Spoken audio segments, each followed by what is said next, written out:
ओम हरिः ओम श्री गणगणपतये नमः। श्री परमात्मने नमः। वसुदेवसुतं देवं कंसचारूणमर्दनम्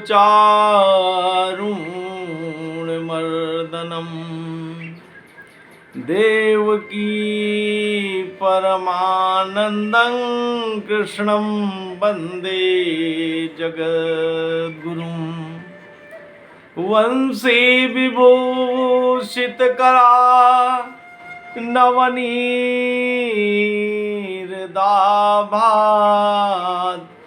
पीताम्बरादरुणबिम्ब फलाधरोष्ठात् पूर्णेन्दुसुन्दरमुखादरविन्द्रनेत्रात् कृष्णात् किमपि तत्त्वमहं न जाने।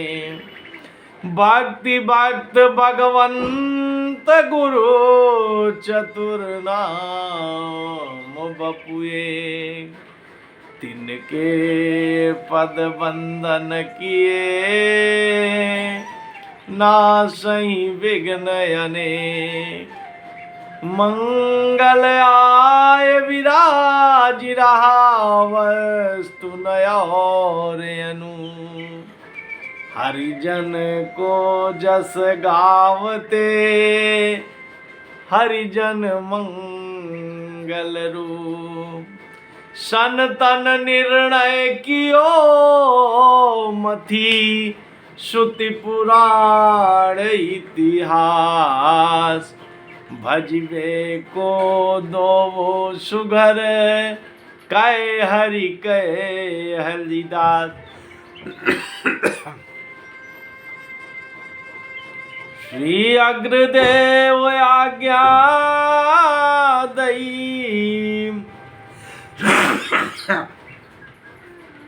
श्री अग्रदेव आज्ञा दई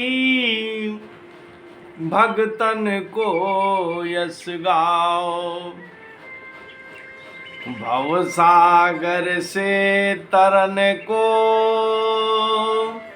नाहिन आन उपाओ।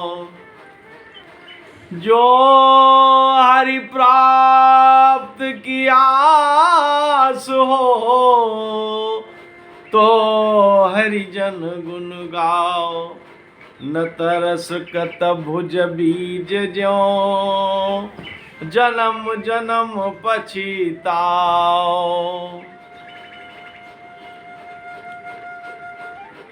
हरिजू आय विराजिए कथा श्रवण इतिहास। तुम श्रोता भक्त मालिके तव रज हम दास। मंगल भवन या मंगल दमनु गोपीपति वृंदावन रमनु। गोपीपति वृंदावन रमनु।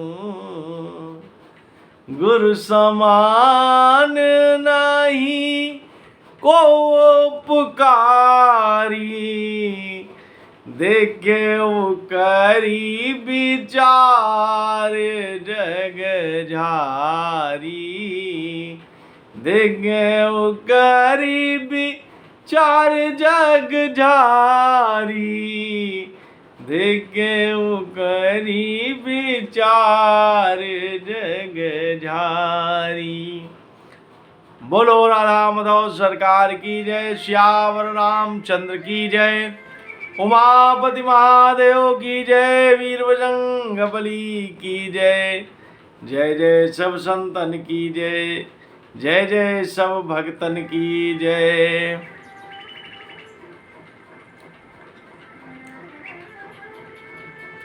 श्री पुरुषोत्तम मास महात्म की कथा।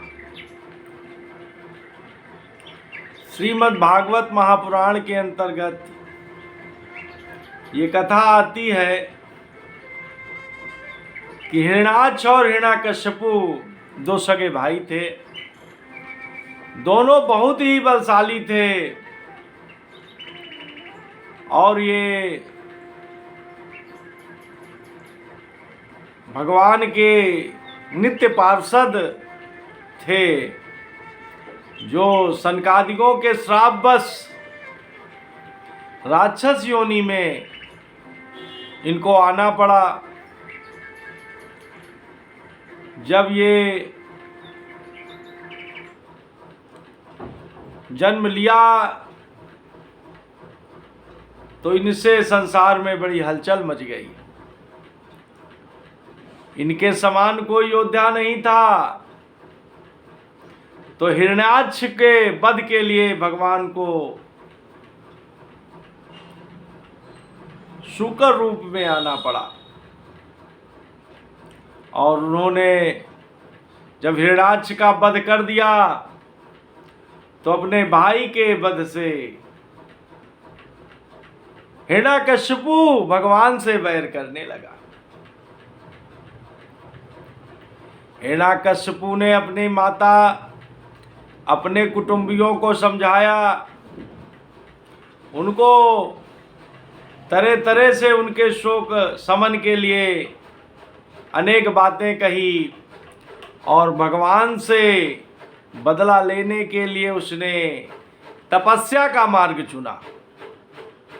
और वह तपस्या करने के लिए निर्जन स्थान में चला गया और उसने बहुत ही कठिन तपस्या किया। वो पैर के पंजे पर खड़ा हो गया, दोनों हाथ उसने ऊपर कर लिए और वो बहुत ही अखंड तप करने लगा। उसके तप से सारी त्रिलोकी प्रभावित हो गई। उसके सर से इतनी ज्वालाएं निकलने लगी कि उसके ताप से तीनों लोग प्रभावित होने लगे। तब सब सारे देवता लोग एकत्रित होकर ब्रह्मा जी के पास गए। तो ब्रह्मा जी ने कहा कि ये कोई और नहीं, ये हिरण्याकश्यपु है जो अखंड तप कर रहा है। उसके तप के प्रभाव से उसके सर से ज्वालाएं निकल रही हैं, उसी से त्रिलोकी प्रभावित हो रहा है। आप लोग चिंता न करें, हम कोई उपाय करते हैं। ये कहकर ब्रह्मा जी हिरण्याकश्यपु के पास प्रकट हो गए जाकर, और उन्होंने कहा कि पुत्र, हम तुम्हारी तपस्या से बहुत खुश हुए। तुम जो भी वरदान मांगना चाहो मांग लो। इस तरह की तपस्या तो न पहले किसी ने किया है और न आगे कोई करेगा। तब हिरण्याकश्यपु ने ब्रह्मा जी से वर मांगा। तो ब्रह्मा जी ने कहा कि देखिए, जो जन्म लेता है उसको मरना ही पड़ता है। तुम और ऐसा वर मांगो। तब उसने अपनी युक्ति सोची। उसने कहा कि हम ऐसे वर मांग लें जिससे कि मृत्यु हमारे पास ही ना आवे और हम अजर अमर हो जाएं, और अपने द्वेष का बदला विष्णु से हम ले लें, क्योंकि विष्णु ने हमारे भाई का वध किया हुआ। तब उसने ब्रह्मा जी से कहा कि देखिए, हम आपकी सृष्टि में बनाए हुए किसी जीव से ना मरे। तो ब्रह्मा जी ने कहा एवं मस्तु। फिर उसने कहा हम अस्त्र और शस्त्र से ना मरे। तब भी ब्रह्मा जी ने कहा एवमस्तु। फिर उसने बताया, मांगा कि हम आपके बनाए हुए 7 दिन में किसी दिन में ना मरे। तो ब्रह्मा जी ने कहा एवमस्तु। फिर कहा कि ना हम पृथ्वी पर मरे ना आकाश में मरे। तब ब्रह्मा जी ने कहा एवमस्तु। फिर उसने कहा ना हम अंदर मरे ना बाहर मरे। तब ब्रह्मा जी ने कहा एवमस्तु। तब उसने और एक उपाय सोचा और कहा कि ब्रह्मा जी आपके बनाए हुए 12 महीने में मैं किसी महीने में ना मरूं। तो ब्रह्मा जी ने कहा एवमस्तु। इस तरह से ब्रह्मा जी वरदान देकर अपने लोक को चले गए और वो मतवाला होकर सारी सृष्टि को तपाने लगा। यहां तक कि उसकी पत्नी के गर्भ से एक परम भागवत संत प्रहलाद जी का जन्म हुआ। प्रहलाद जी अभी बाल्यावस्था में ही हैं। उनको आत्म तत्व का ज्ञान जन्म से ही है। वो जन्म से ही विष्णु के परम भक्त हैं और उनको राक्षसी वृत्ति से कोई लेना देना नहीं है। वो बाल्यकाल से ही अपने पिता का विरोध करने लगे और उनको समझाने लगे कि देखिए, परम पिता परमेश्वर ही है, वही संसार को जन्म देते हैं, वही संसार का पालन करते हैं और वही संसार का संहार करते हैं और इस संसार में वो कण कण में व्याप्त हैं। इस बात को हिरण्याकश्यपु समझने के लिए तैयार नहीं हुआ। उसने अनेक युक्तियों से अपने ही पुत्र को मारने का उपाय किया, मगर परम पिता परमात्मा का जिसके ऊपर हाथ हो उसका कोई बाल बांका क्या कर सकता है। और प्रहलाद निर्भीकता से अपने पिताजी का सामना करते रहे, उनको सत्संग में लाने का प्रयास करते रहे, मगर हिरण्याकश्यपु राक्षसी वृत्तियों के कारण सत्संग के मार्ग पर नहीं आ सका।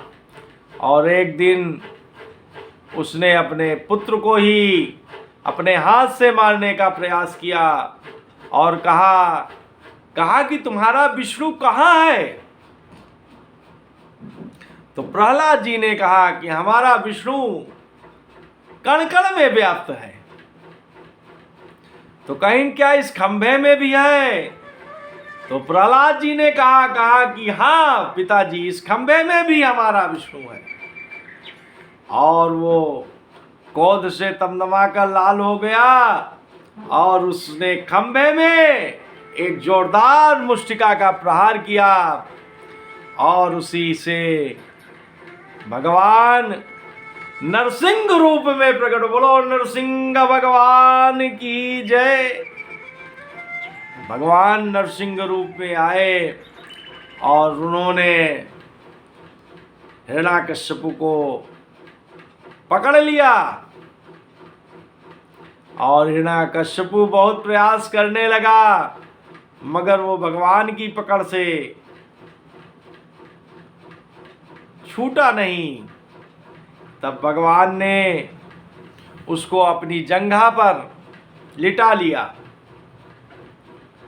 और लिटाकर मारने के लिए जब चले तो हिरण्याकश्यपु ने कहा कि हमको ब्रह्मा जी का वरदान है। तो कहीं क्या वरदान है। तो हिरण्याकश्यपु ने कहा कि देखिए, हम ब्रह्मा जी की बनाई हुई सृष्टि में किसी से ना मरे। तो कहीं बताइए ब्रह्मा जी ने ऐसा कौन सा बनाया है। हम नरसिंह रूप हैं, आधा शरीर शेर का है आधा मनुष्य का है। तो उसने कहा कि हम दिन में ना मरे ना रात में मरे। तो कहीं इस समय संध्या काल है, न दिन है न रात है। कहीं फिर हम बाहर ना मरे ना भीतर मरे, तो कहीं इसीलिए हम तुमको लेकर डेहरी पर बैठे हुए हैं, ना ये भीतर है ना अंदर है। कहीं हम तुम ना आकाश में मरे ना पृथ्वी में मरे, तो कहीं इसीलिए तो हमारी गोद में हो, तुम आकाश में हो और न पृथ्वी में हो। तो कहीं हाँ, एक हमको याद आया कि हम ब्रह्मा जी के बनाए हुए 12वें महीने में किसी महीने में न मरे।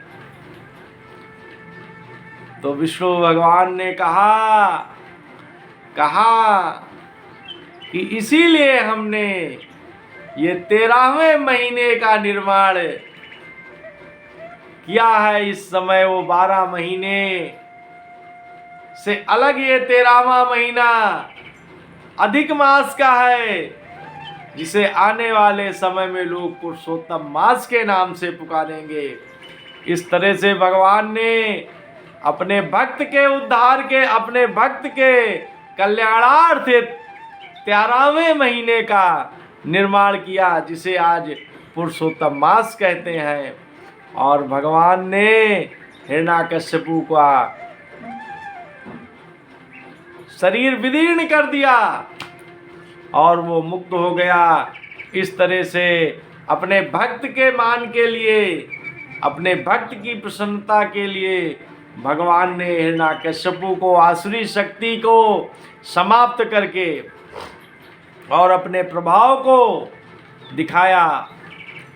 और इस तरह से पुरुषोत्तम मास जो भगवान ने स्वयं अपने भक्त के प्रसन्नता के लिए, अपने भक्त के मान रखने के लिए बनाया, इसी से इस पुरुषोत्तम मास में की हुई साधना का फल कई गुना बढ़कर मिलता है। जो लोग पुरुषोत्तम मास में साधना करते हैं, उन्हें अन्य मासों से अधिक लाभ इस मास में मिलता है। इस तरह से पुरुषोत्तम मास के महात्म की ये कथा श्रीमद् भागवत महापुराण में है।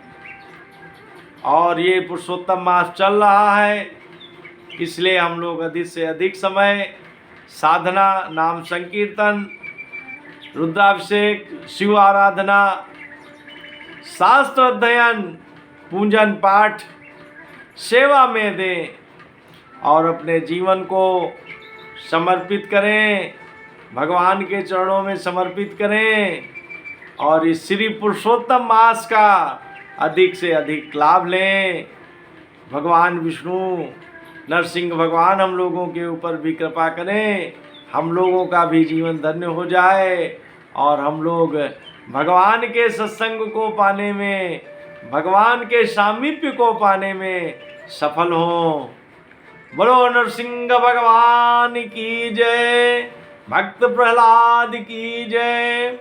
योगेशं सच्चिदानंदं वासुदेवं प्रजप्रियं धर्म संस्थापकं वीरं कृष्णं वंदे जगद्गुरुं। श्री कृष्णं वंदे जगद्गुरुं। श्री कृष्णार्पणमस्तु। नमो पार्वती पते। हर हर महादेव, हर हर महादेव, हर हर महादेव।